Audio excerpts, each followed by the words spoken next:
nearly a century ago.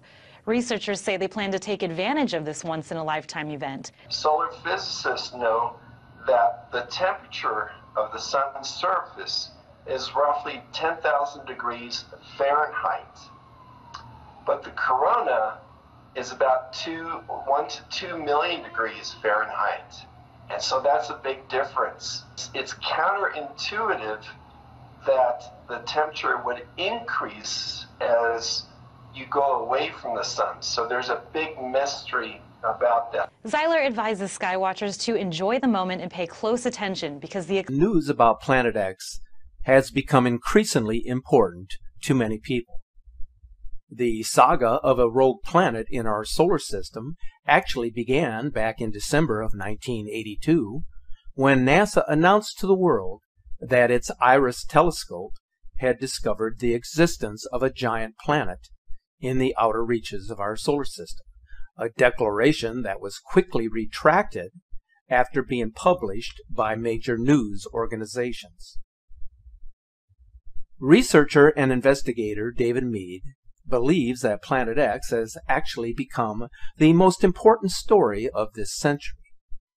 He has concluded that 2017 is a year when the reality of its existence will be known and what its arrival will mean to human civilization.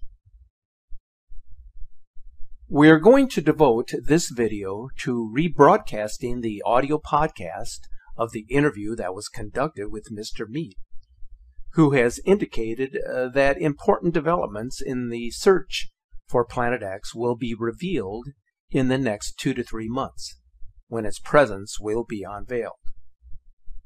As you listen to this interview, keep in mind that David Mead has a background in astronomy from the University of Louisville. He previously worked in the federal government and has conducted a number of forensic investigations. So here then is the full interview with David Mead, author of Planet X, the 2017 Arrival. I think you will find it quite informative.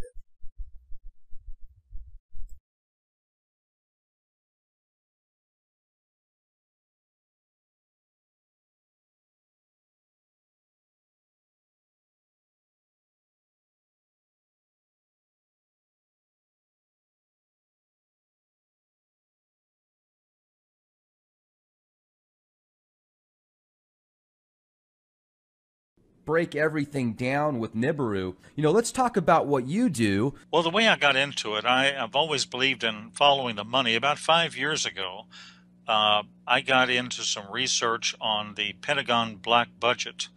And I don't know if you recall, but you probably do, that the day before 9/11, Don Rumsfeld announced at a Pentagon news conference that the agency was 2.2 trillion short. Money was simply missing, 2.2, not billion, but trillion. So having worked for a period of time at the Pentagon, I realized this was most likely black budget funds. And I did some investigation and I ran across a couple of areas, basically the deep underground military base research done by Jesse Ventura, done by Phil Schneider, done by other personalities. And I realized, of course, that's likely the source of the lost money. It's black budget ops, and it's being spent. And why is it being spent in terms of these type of bases? So that's how my curiosity was picked, you might say. These bases, I understand, are built away primarily from geologic tectonic areas. But again, when Planet X passes, you're going to have new geotectonic faults established when you have force 11, 12, 13, 14 earthquakes. So I don't know how safe they're going to be. It could be a lost investment for those people. In any case, that was my basic introduction about 5 years ago. And then I got into the science of the topic. Well, and science is something that I'd really like to get into today. So, we could help the skeptic see some solid evidence to help them prepare, mentally, physically, spiritually, whatever. It sounds like it's going to be difficult in many cases to prepare for this type of event if it is as serious as many predict. Different underground bases. They've been building them for years. You can go all the way back 70 years and they were building these things, probably even before that. So have they been spending more money since 2001 on these underground bases then? My understanding, and this is partly from Phil Schneider, I know he worked 11 years at Groom Lake Area 51. He says the black budget varies between 0.2 trillion and 1.2 trillion per year. I'm not sure when the inception started. It was absolutely going on in the late 70s and 80s. He says a couple of dozen of these may be reasonable for protection. I agree, nuclear protection. But the question is, why do we have over 130 of these? That doesn't really make any sense unless, obviously, Planet X is absolutely a fact, which it is. Well, so, 4 years ago, I remember reading an article on Yahoo News that claimed eventually people are going to be able to look up in the sky and they're going to see what looks like a second sun, but really it's a giant sun that exploded. I think they said it was Betelgeuse or something like that. So in my mind, when I read stuff like that in the news, I think it's, the forces behind the scenes or whoever's kind of orchestrating the media, prepping people, subconsciously getting them ready for this type of event. First, it's just an explosion that looks like a sun, and then, hey, oh, it is a sun. So, do you have any physical evidence, like pictures that you can say without a shadow of a doubt, or files or white papers? Yes, I do. In fact, there's some very good videos on the internet itself that are good photographic analysis. There's one called Multiple Suns Rise Over Halifax, Nova Scotia. Those are the keywords that a person would enter on YouTube to read it or view it. And you can see the sun. And then at the 3 o'clock position, you have Planet X. To the right of Planet X, you have a separate lens flare. Now, that doesn't reflect the lens flare, of course, in the water below, but Planet X is generating its own light, and you can see its reflection, therefore, in the water below. Next, I think a fog bank moves in, and it obscures the sun, but Planet X is still visible. A lens flare cannot do this. Now, that's one good example of something they could simply look up themselves on YouTube. In my book, which is Planet X, The Arrival in 2017 by David Mead on Amazon, I've done a video. It's page 15 or 16 or so of the book, and I have a section called Photographic Analysis of Planet X, and I study one video which another analyst did an extensive study on. And let me just sort of explain what happened. A fellow named Glenn Vaughn on April 11th, 2015, was flying down the Pacific side of Central America. He's a professor, an ex-professor at a California university. He took a 20 megapixel raw file with a Sony digital camera, and he confirmed the report by sending it in to a particular analyst for review. He took it through an aircraft window. Now, an analysis of the metadata indicated it was taken at 240 dpi, very high resolution, and the metadata further showed the date, the time, the GPS coordinates. I think it was a Sony DSC HX50V camera. In any case, using Starry Night Professional version, the video, which is referenced in my book and which is on YouTube, did a field of view analysis, and he determined Mercury is above, in other words, superior conjunction with the sun, and the object in the field of view, therefore, is not Mercury. Mercury does not have wings, as does this object, and Mercury does not have the brightness or contrast of the unknown object. Now, the analyst also performed a gamma test on a paint program. Gamma testing shows if an object is hot or cold. Hot objects generate, of course, their own light like our sun. A lens flare would be a cold object. They read direct light, they don't generate it. So he started with a gamma of 1, reducing it by steps. At point 10, the gamma illustrates stark differences. At point 01, he shows the hottest, brightest objects on the video. He then reduced brightness to a value, I think, of -3 in contrast to +2. The hot objects fade in together, proving they're genuine. Then he ran a luminance test to determine the intensity of the object, and he determined it was behind the sun, not a reflection. There are actually wings on the object, which is clearly behind the sun. Now, he stated this is deeply disturbing. The reason is that gas tails of comets follow solar winds, and they're not visible until the comet's orbit is inside of Jupiter, at which point normally the luminosity at that point of the sun makes the tails of the comet or the planet visible. Of course, Planet X, we all call it Planet X or Nibiru, but it is a dwarf star. It's either a red dwarf or brown dwarf star. Now, the object, which is clearly Planet X by deductive logic and process of elimination, is therefore now between Mars and Jupiter. It's not in the outer reaches of the solar system. It can clearly be seen, especially from the southern hemisphere. Now, as of April 2015, therefore, the date of that video and the analysis, Nibiru is close enough to the sun so that the sun's light is reflected to the tail, making it appearing like wings. And there's one other quick comment I'd make, because actually that video had two parts. The second part was a lady who lives near where I do, Sanibel Island, Florida, Melissa Huffman. Now, you can look at this video itself on YouTube. I think it has more or less gone viral, and nearly 1 million people have looked at it. And this is a 2015 video. The object is very interesting. She pans the sky and shows the object and then the moon. Now, it's clearly a planet visible just north of the sun.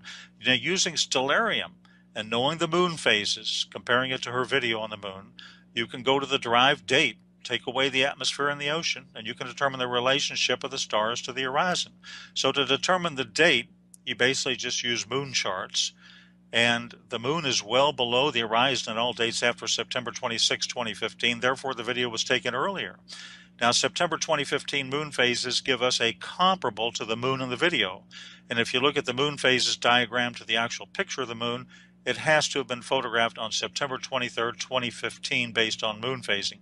Now, on that date, Mercury in stellarium is very dim, somewhat above the horizon. Also, I believe it's in a different location than the unknown object. All other planets are below the horizon. The video, therefore, conclusively and plainly shows an unidentified planet, or dwarf star, Planet X, of some significant magnitude quite clearly. So I can reach no other conclusion, and the analyst did himself, than this is a rare photo from this hemisphere of Planet X approaching us.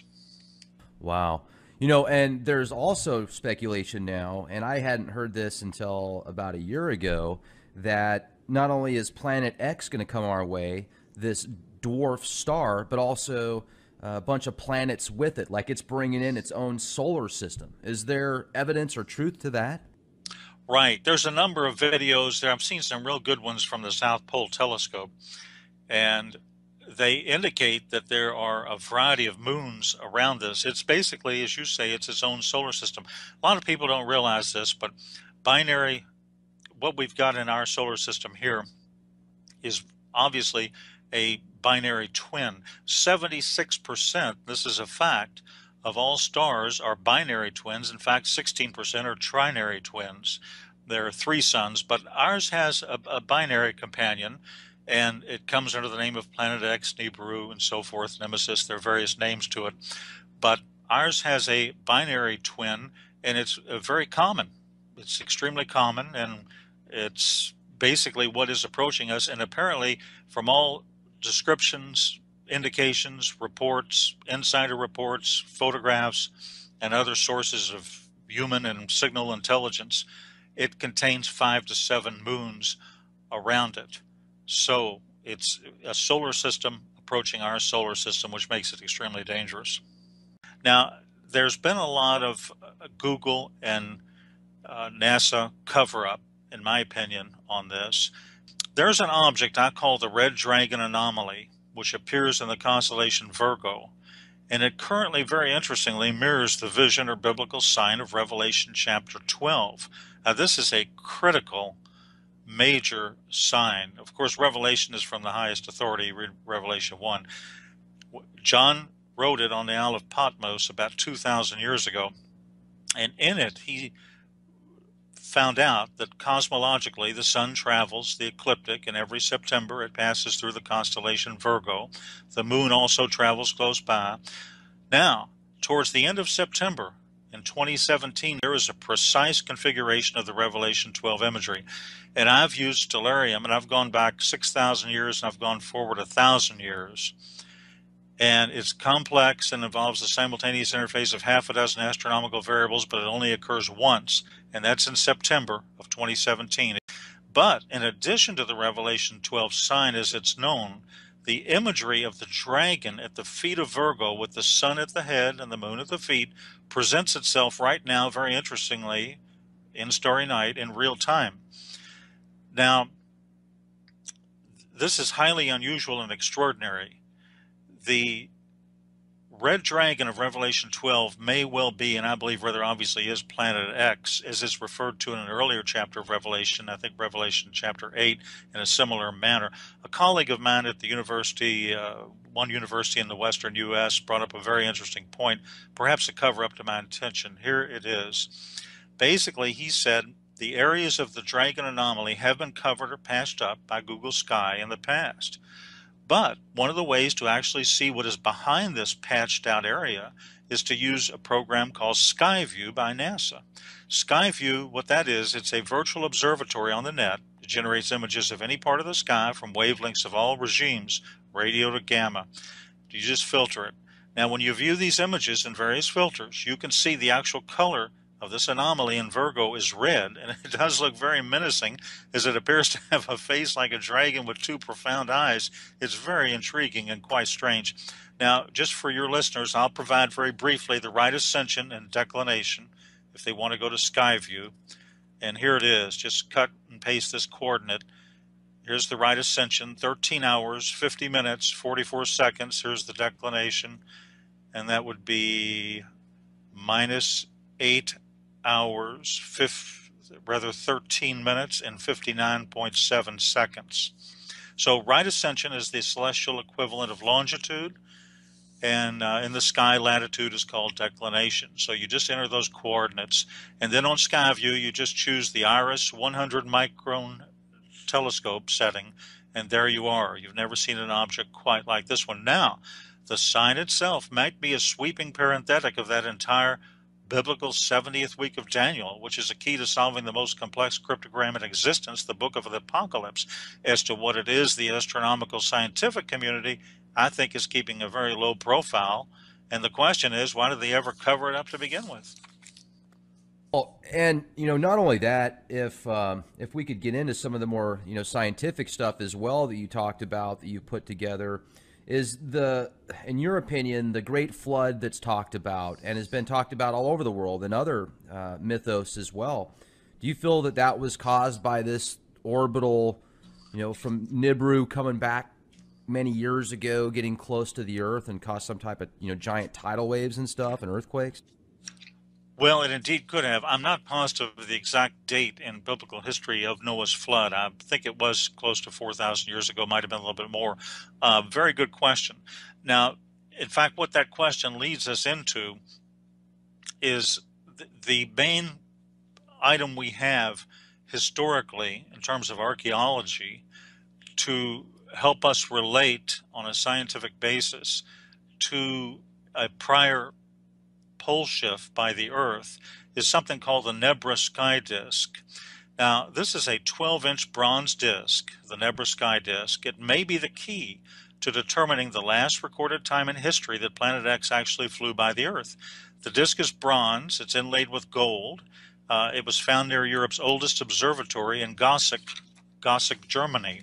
Now, the story of the disk is quite unconventional. It was found, I think, in 1999, by German treasure hunters, and they were using metal detectors inside an ancient forest. However, German law dictates that all such relics are state property, so instead of turning it in, they attempted to sell it on the international market a couple of years later in 2002.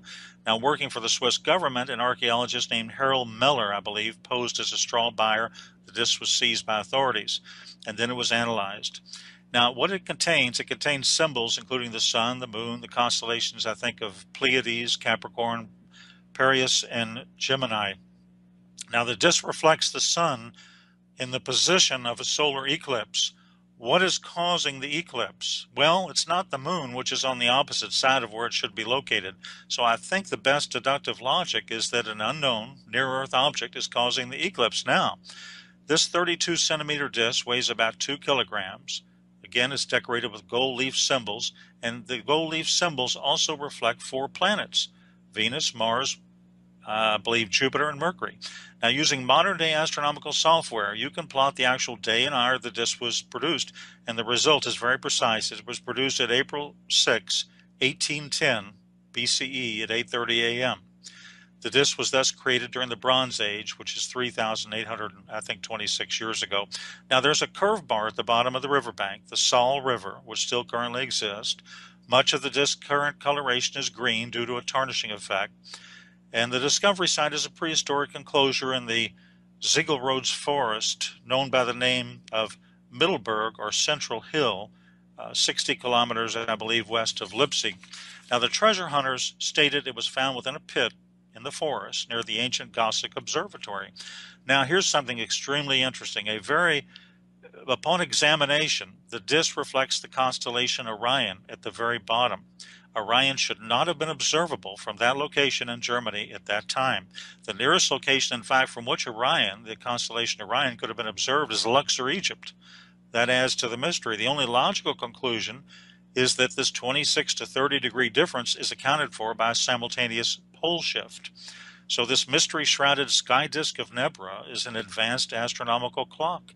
It's a compendium of knowledge. And I think it gives us the best proof of the existence and passage of Planet X in the ancient world. So the purpose of the sky disk is really no longer a matter of speculation. I believe, and others believe, it's the oldest visual representation of the sky in existence, and it postulates and proves the approach of a near-Earth object causing the daytime eclipse, as well as causing a major pole shift that has just occurred, and that was 3,826 years ago. Sounds to me like we're getting pretty close to where if you've got a pretty good telescope and you know where to look, you can go outside, look up in the sky, and you can see it for yourself. That is correct. Now, when it was first observed, however, back in the 80s, because it's so close now, it's different. When it was first observed, probably the first time it was actually observed, it was observed in the infrared spectrum in 1983 by a orbiting Earth satellite telescope called the Infrared Astronomical Satellite. And this is when all those articles appeared in the Washington Post and the New York Times and so forth. And that's when, right before blackout occurred, there were some articles over a 6 to 12 month period of time when it was pretty much spoken freely of. And then all of a sudden, I think they realized the seriousness of the matter, and they went ahead and produced a blackout. But a lot of times I think many of the instruments that are used to view this object in very great detail are, for example, the Spitzer telescope, which is in a trailing Earth orbit. It's, of course, a satellite telescope, and it's infrared. And the Vatican, they've got their telescope, and that's infrared also. That's in Mount Graham in southeastern Arizona on the top of a 10,000-foot mountain. It has several names to it. One code name, they've actually got several telescopes there. They've got a radio telescope. They're listening for extraterrestrial intelligence. And then they've got the VATT telescope, and then they're also joint venturing a project that they strangely have codenamed, of all names, Lucifer. And right. This is can you believe it? Oh, yeah. I mean, it doesn't, right now, to the world we live in, it's to be expected. Well, it's unbelievable. It's right, it is. And Father Malachi Martin, I remember an interview with him back some years ago. I found out about it later, but he interviewed, I think, with Art Bell or some radio show in 1997, and he said, we're looking for an object, we the Vatican. Now, he was a Vatican insider. He's an ex-Jesuit. He was a Jesuit. And he said, we're looking for an object that's approaching from space. The Catholic Church is, the Vatican is, and we think it's going to approach in about 20 years. Now, that was in 1997, which is 19 years ago. So he basically, I believe he was a professor of paleontology at the Pontifical Biblical Institute of the Vatican, and he criticized the Vatican for not releasing the full content of the third secret of Fatima, and the presumption was the Vatican didn't want the facts known about wormwood. Well, in any case, it just seems highly suspicious that they've invested, all of this money there to, why are they in the strange business of astronomy? Why do they have this large binocular telescope on Mount Graham? It's a near-infrared telescope. Now, the cover story is, of course, they're looking for extrasolar planets and alien intelligence. But they have an infrared telescope. They have to supercool it to minus 351 Fahrenheit to allow it to conduct observations. And, of course, a dwarf star, whether it's, a red dwarf or a brown dwarf, and the only difference is the size in those. Brown dwarf never reached fusion stage. It didn't convert hydrogen to helium. A red dwarf is anywhere from 0.8% to half the size of our sun. Anything less than 8% of the size of our sun is classified as a brown dwarf. So it's one of the two, but the way to observe those is in the infrared spectrum. They do have red halos around them, but to determine the heat signature, you need an infrared telescope. So that's what you've got. And anyway, I think another Vatican insider stated that the Graham Observatory is used to study anomalous celestial bodies approaching the Earth. And I think in an interview with him, he compared it to what the CIA did with one of its secret eyes known as the twin to Hubble, Skyhole 12, Keyhole 12. You may have heard of that program. But in any case, the Vatican is set up like a government. It has its own secret intelligence agency. It's called the SIV. And the English translation is the Information Service of the Vatican.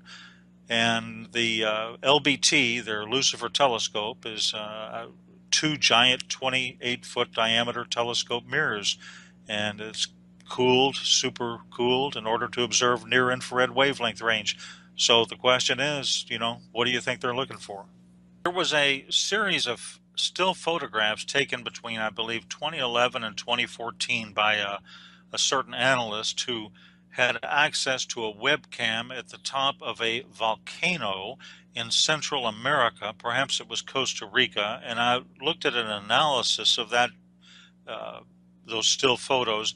And if you look at the field of view and if you state the pixel size at each year, 2010, 2011, up through 2014, in the same field of view, it gets amazingly larger. So obviously, in my opinion, the object is approaching us quite quickly.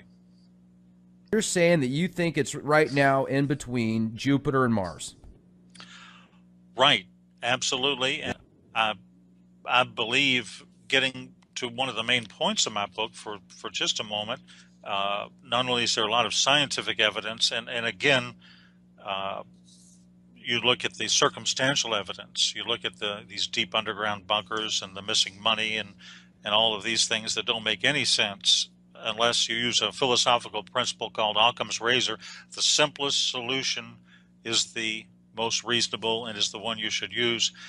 Now, getting back for just 1 second, maybe I can even talk a little bit about the John's very apparent description in Revelation 12.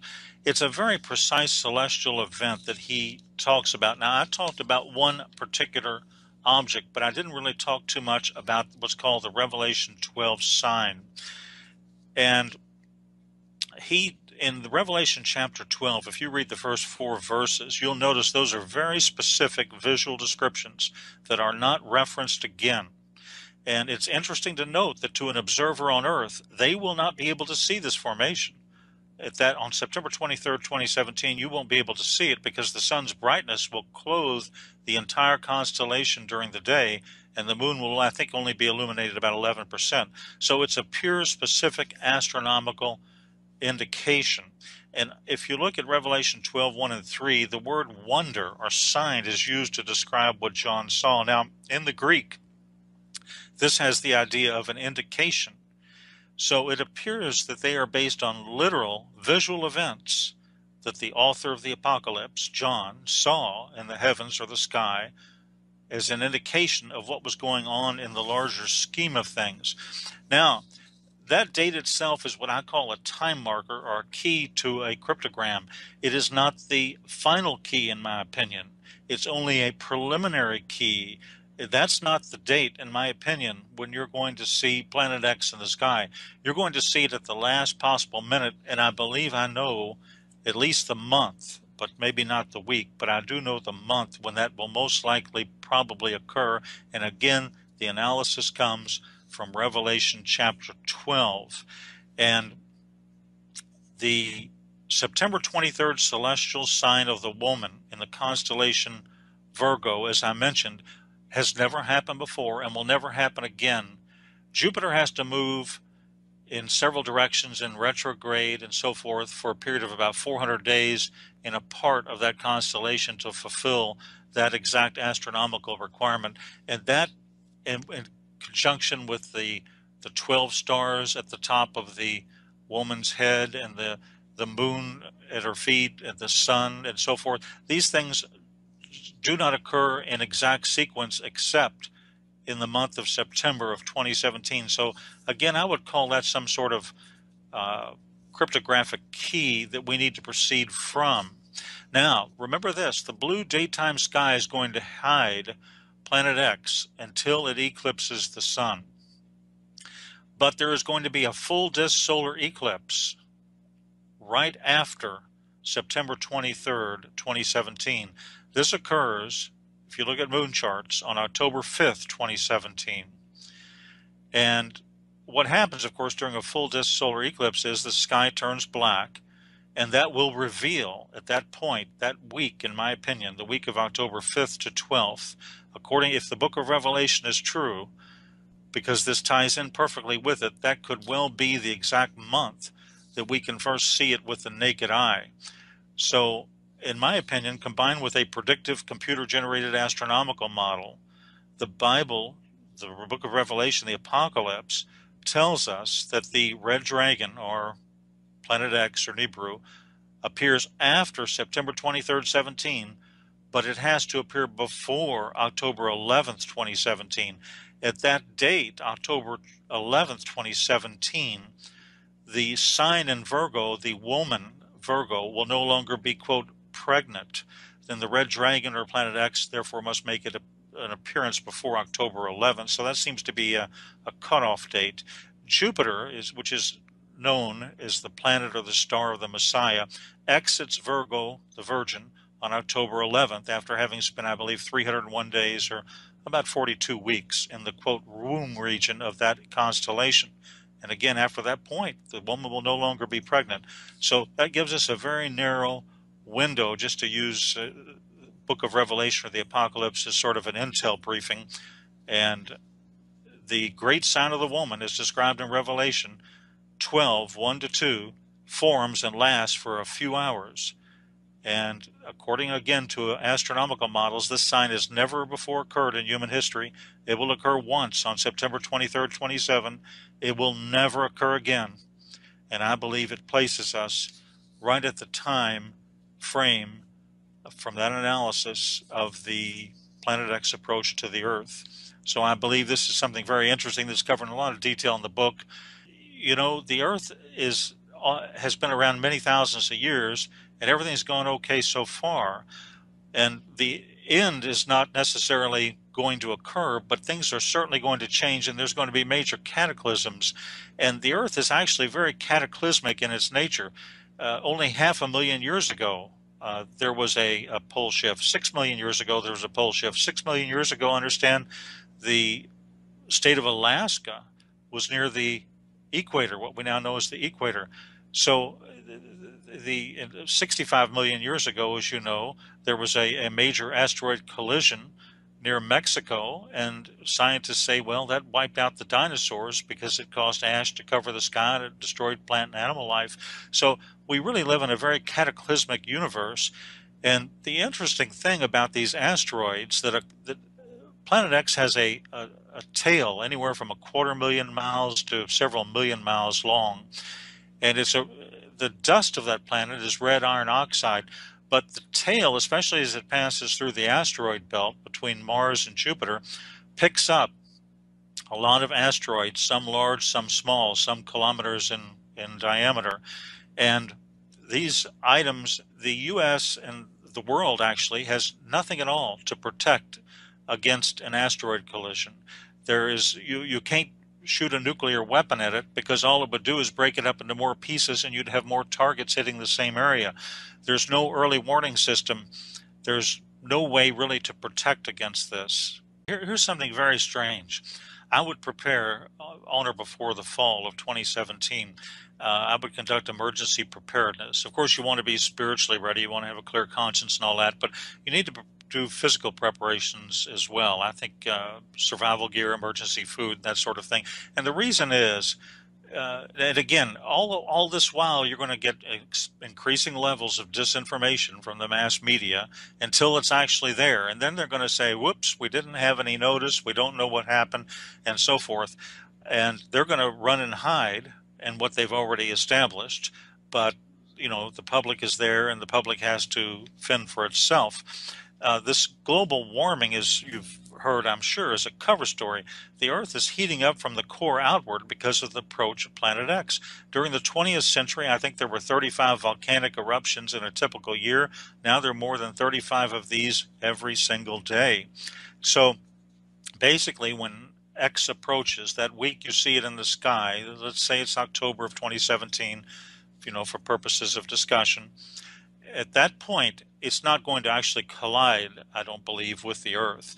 The Earth is only 8,000 miles in diameter. It may pass 5, 10, 15 million miles away, but it has a very high magnetic attraction. It's going to have a gravitronic effect. It's going to cause the shifting of the Earth's crust. It's going to cause major volcanic activity. It's going to cause tidal waves. And when a pole shift happens, the ocean literally comes up out of its basin. So you're going to have major weather changes, seismic activity, and volcanic eruptions. Probably at that point, Yellowstone, the Yellowstone super caldera, will likely erupt. That could affect up to a third of the United States, cover it with ash. Right now you've got unexplained sinkholes, bizarre weather. So we've seen these core changes, and of course the cover story, the legend that we're given by, you know, Al Gore and those types is global warming. Well, of course, that's just a total story, and it makes absolutely no logical or deductive sense. Well, let me jump in here for a second. I'm glad you brought that up, because you can clearly tell a difference now with how hot the sun is. I mean, even if you look at the same temperature, you know, 75 degrees now versus 75 degrees 10 years ago, although it's the same temperature, the sun on your skin even, there's just more heat there. It's almost like the atmosphere has become depleted. It's thinner now, so more of that radiation is actually hitting your skin. And I've got proof of that because I have a radiation detector built into my watch. I mean, it's a high-end military-grade watch. You can pick one up at MTM Special Ops, and everywhere I go, I can see what the radiation levels are. And just over the past 3 years, they've literally doubled in my area out here in San Antonio, Texas. So it's very interesting. I'm wondering if the chemtrails might have something to do with that. But the sun also seems more extreme now. So, well, you know, what is your thoughts on that?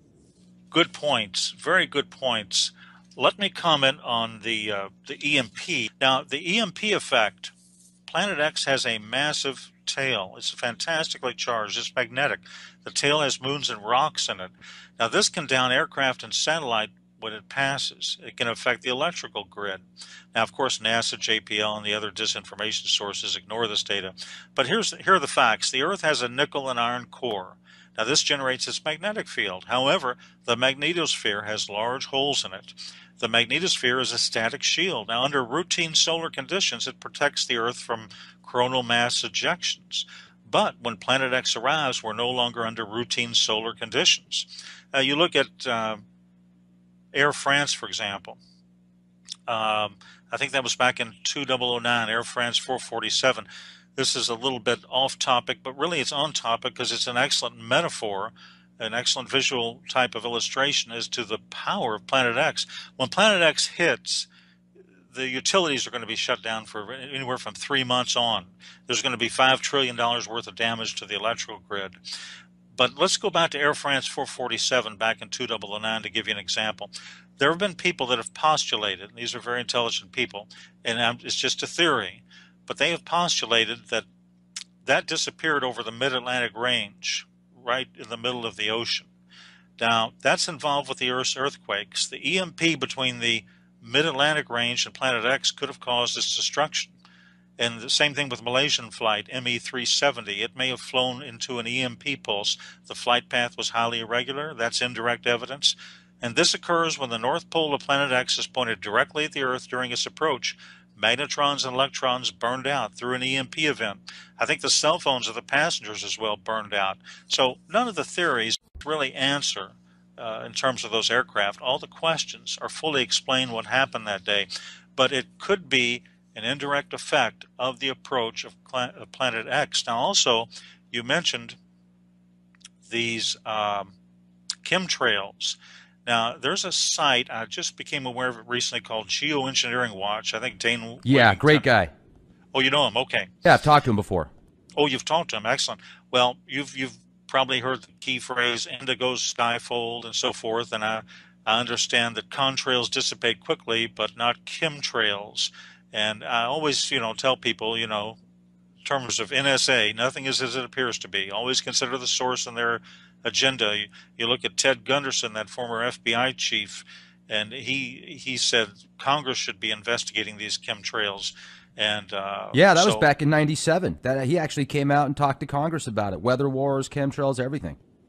Really, I didn't keep up too much with the chemtrails controversy, but it's likely what? Strontium, aluminum oxide, and so forth? Barium salts, all sorts of other nanoparticulates. They were putting GMO, Ebola virus crap in there. I mean, it just depends on the day and the time and the location. But I do got to bring this up, too, because I've noticed for the past several days, the skies have been chemtrail-free. At least if they were doing it at nighttime when you couldn't see it because you didn't have the haze. You didn't see those nanoparticulates falling from the skies when they do the heavy chemtrail spraying. You can see with your polarized sunglasses on. So I'm wondering why, and I'm wondering if the chemtrails that they do have a part of trying to block out Nibiru if it's visible to the naked eye sometimes. I think that's very possible. I think they're attempting every type of disinformation possible. For example, let's look at what happened recently. And let's give you a little history on this, and you probably know a lot of this, but for your listeners, science admits quite a few points in favor of Planet X. Our solar system is surrounded by the Oort cloud, 50 to 200,000 AU astronomical units, or Earth-Sun distances from our sun. And if our sun is part of a binary system, which it is, and you have a common center of mass, this can disturb the Oort cloud, send comets or whatever toward us. Now, science also admits an asteroid impact is absolutely responsible for the extinction of the dinosaurs about 65 million years ago in the Tunguska effect or event in Russia in 1908. I think that explosion had 1,000 times the power of the atomic bomb dropped on Hiroshima, flattened 80 million trees, 840 square miles. Now, here's the thing. Science admits a recently discovered dwarf planet named Sedna has an extra long and a rather unusual elliptical orbit around the sun. I think it's 76 to 900 AU. And Sedna's orbit is estimated 12,000 years. Mike Brown of Caltech said Sedna's location doesn't make any sense. Sedna shouldn't be there. There's no way to put Sedna where it is. It never comes close enough to be affected by the sun, but it never goes far enough to be affected by the stars. Now, this fellow Brown is part of a Caltech team that claims to have discovered the 9th planet earlier this year, in 2016. And as you know, Pluto's been demoted. It's no longer considered a planet.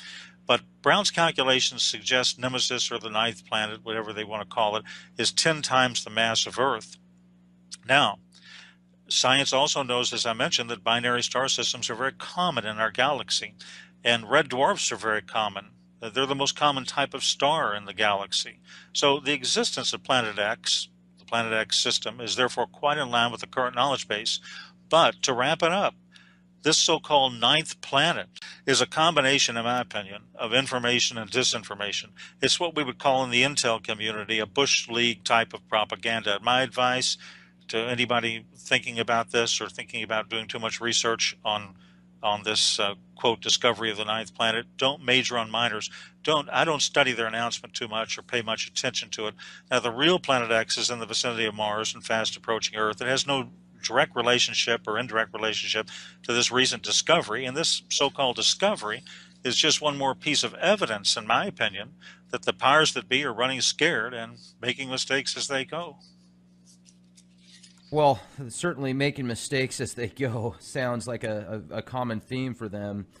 And also you look at so much today as far as pollution and just the fracking that's going on around the world right now. There's so much oil that's available. They're running out of space to put it.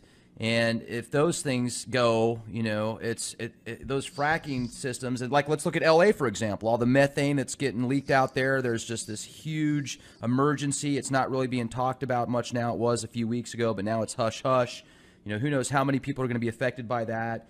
You've got these nuclear reactors next to fault lines. I think there's 55 nuclear reactors next to the Madrid fault line alone. You've got, the San Andreas fault line, and you look at Fukushima and what happened out there and how much pollution to the environment from these nuclear active particulates that are just all over the place now. And I wonder what's going to happen, like you said, if there's just this giant blackout and if power isn't available to these nuclear facilities, or if there's an earthquake and some of these reactors get affected by it. How are they going to keep the rods cool? What happens if Carlsbad, New Mexico, where they've got just tons and tons of nuclear waste there? What happens if something goes out there? What's next? How do people protect themselves? Do they even want to be protected, or would they be better off just dying quickly?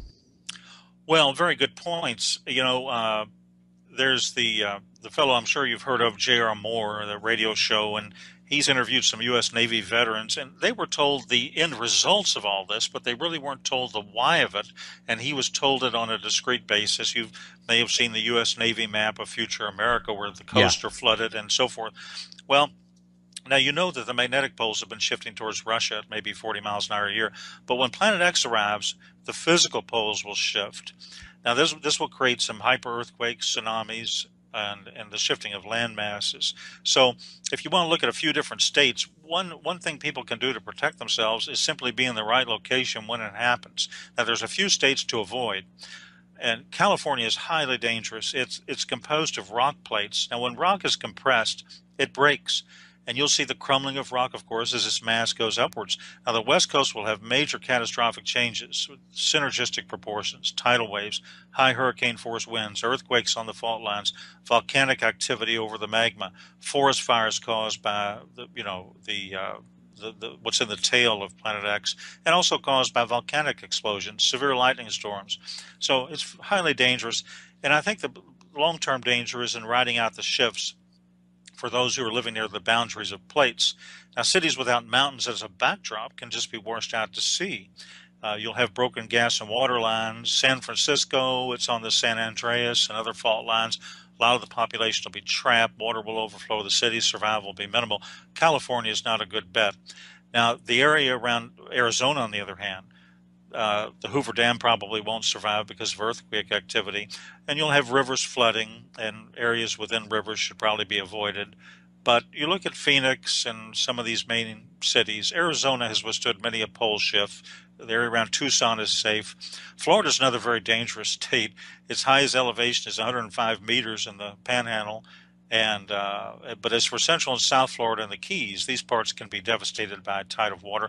Colorado, for example, is a safe area. The domestic division of the CIA is relocating to Colorado. That should give, viewers many clues right there. Right. Eastern Colorado, descends into plains, has rivers. Some of these may be a port of safety. And of course, one of the safest parts of the country is the Ozarks, northern Arkansas, southern Missouri. Average elevation close to 1,000 feet, self-sufficient water supply, agricultural land. They'll do well. They're also isolated from large metropolitan areas, and they're well enough inland to avoid flooding through, tidal waves. So it's part of the preparation is probably geographic. But I would expect when it hits, when you see this object in the sky, you'll have 1 to 2 days to accumulate all of the emergency food and water you can. I would accumulate at least a 3-month supply. Now, the strange thing is about this whole thing is that Congress could have done something about this electrical grid. It could solve it for $300, $400, $500 million. They've never done anything to harden it. The military has parts of their grid hardened, but the Congress has never done anything. And yet they know that the estimate of a 3-month downward collapse of the U.S. electrical grid will cost the nation in excess of $5 trillion. So I don't understand the thinking, but this is Congress, so that's it. I think they're probably trying to protect themselves as well. Maybe they are being offered a nice, one bedroom apartment about Right? 15 stories underground, and they'll be okay. They won't have to worry about anything during the catastrophe. But I mean, how long is this going to last? Well, the effects could last as long as the electrical grid is down. When the electrical grid is down, as you know, you'll have a certain percentage of automobiles that simply, and trucks that will simply fail because of the EMP pulse. Uh, an EMP pulse, for your listeners who maybe are not too familiar with it, it basically can occur several ways. One way it can occur is through a nuclear explosion.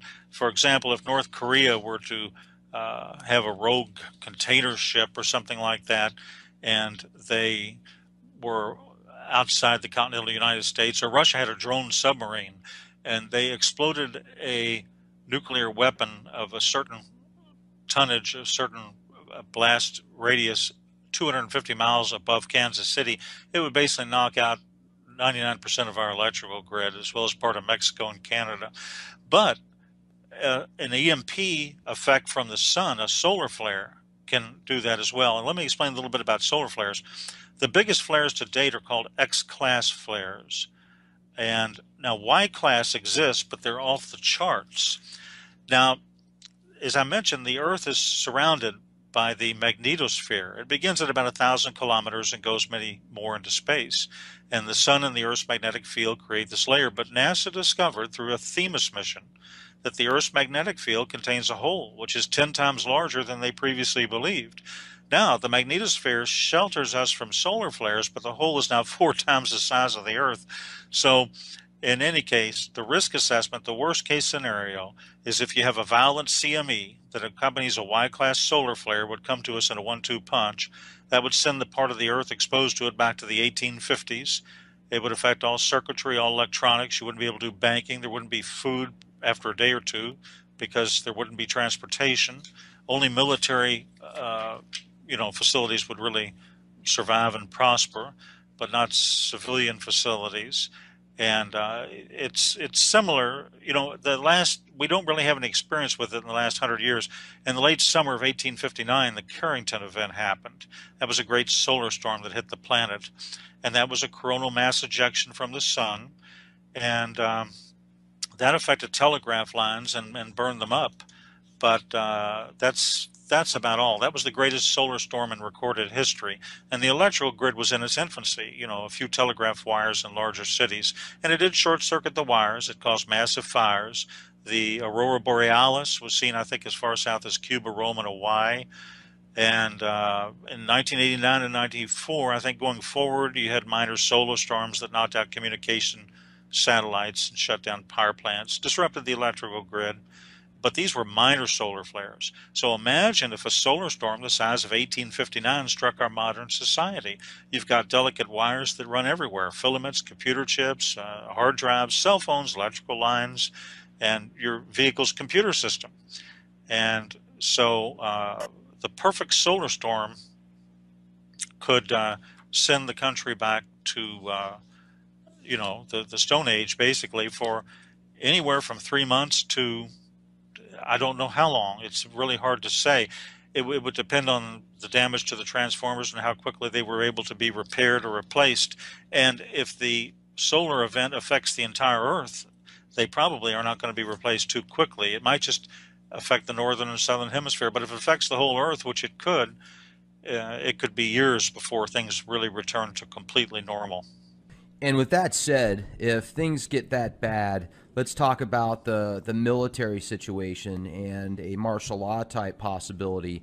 In your research, in your opinion, what's going to happen with, what's going to happen with the cities, with the survivors? Well, I would say where you are, you're going to be. When this happens, you're not going to want to drive a car 50 miles. Number one, you've got a 50-50 chance it'll even start. And then where would you be going anyway? And you'd be moving away from your food and water supply. So where you are is where you're going to be. Now, hopefully where you are at that time, there's a concept, a theory called strategic relocation, where you don't want to be too near a major city like Houston or New York City or Atlanta. You don't want to be too near Miami, for example. You want to be in a smaller area. Maybe you want to be on a small island that has a population of 3,000 people in the Gulf of Mexico. Maybe you want to be in a suburb or in the country, some distance from a metropolitan area. But wherever you're going to be at that point, you may be there for a long, long, long time. So you want to consider seriously, I would say, consider where you are keeping residence. Now, do you feel that the military will even have the opportunity to keep stability and structure, or do you think it's just going to be full-on chaos? I would imagine in the large cities, complete chaos, because the military is going to be hampered in terms of any type of rescue operations. And it's strange. Russia and China might have a better chance at this than we do, because Russia has over 10,000, my knowledge. They have over 10,000 of these shelters, and they have some of them that are built into the sides of mountains that are 250,000 capacity. China has such large underground structures that they keep entire submarines and jet aircraft stored inside the structures themselves. So some of these other countries seem to be a little more prepared, I think, than we are. We have supposedly prepared for the elite. We have got these deep underground military bases, but the normal populace has not been really given any information, and they haven't been, not only have they not been told anything, but nothing's been done in terms of preparation for them. One way people can prepare is to simply read a book, read the product of years of research, read my book, read somebody else's book, go to the right web pages, do your own research, do your own thinking, use your head.